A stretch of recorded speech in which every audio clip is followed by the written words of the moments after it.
मी आज इथे एक पोलीस म्हणून नाही, मित्र म्हणून तुला भेटायला आलो. मला कुठली चौकशी करायची नाही. मला फक्त तुझी काळजी वाटली म्हणून इथे आलो.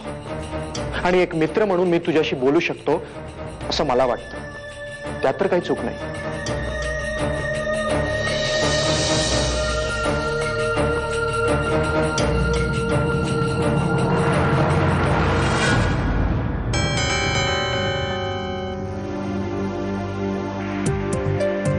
अक्कल शेण खायला गेली होती माझी या मंगेशला जॉईन झालो तेव्हा. ज्याला मतलबाची गोष्ट असते तेव्हा प्रशांत प्रशांत करत तुकडे फेकतो माझ्या पुढे, नाहीतर मग माझे तुकडे करून मला नाल्यात फेकण्याची भाषा करतो. आयुष्यात एक मोठी चूक काय केली त्याच्या जोरावर ब्लॅकमेल करतो मला. म्हणून माझं ऐकशील? तू तू तू सरळ अलिबागला निघून जा अलिबागला. हे सगळं विसरून जा आणि आयुष्य पुन्हा नव्याने सुरू कर. हा एकच पर्याय आहे ग या सगळ्यातून बाहेर पडण्याचा. कशी आहेस म्हणून? दुःखावर सगळं करून झालं, आता थोडं कामाला लागलंय. आज संध्याकाळी तुला मी बोलवलेल्या ठिकाणी यायचं आहे.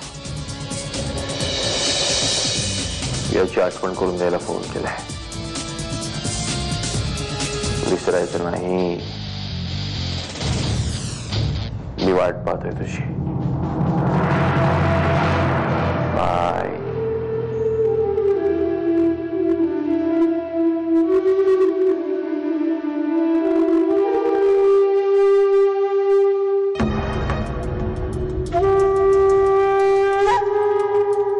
कादंबरी सारख्या मुलीकडे डॉक्टर रेगेन सारख्या माणसाचं कार्ड असणं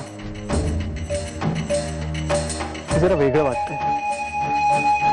नाही म्हणजे तिला काही आजार होता का, आणि जर का तो नसेल तर ती त्यांच्याकडे का जात होती. मला असं वाटतं डॉक्टर रेगेनना कादंबरीबद्दल आणि तिच्या मनस्थितीबद्दल माहिती असेल.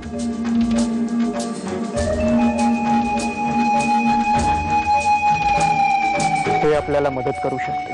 आज परीक्षा आहे या फोटोची. त्याला जर का फोटो पसंत पडला ना, आजपासून नवीन कामाचा शुभारंभ होणार.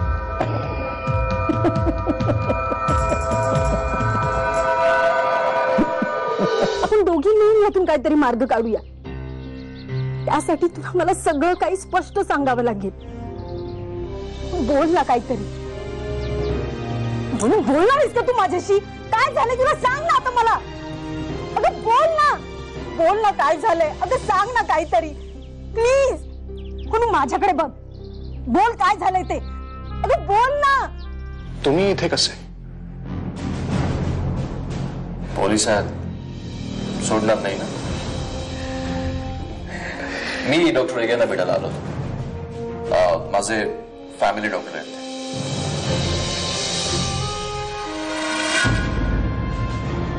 पण ते तर न्यूरोलॉजिस्ट आहे, हो ना?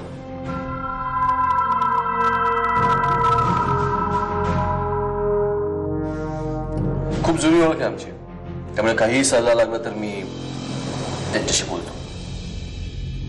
तुम्ही इथे कसे? आमचं काय, जिथे ड्युटी तिथे आम्ही. तेही खरं आहे मॅडम. भेटू पुन्हा.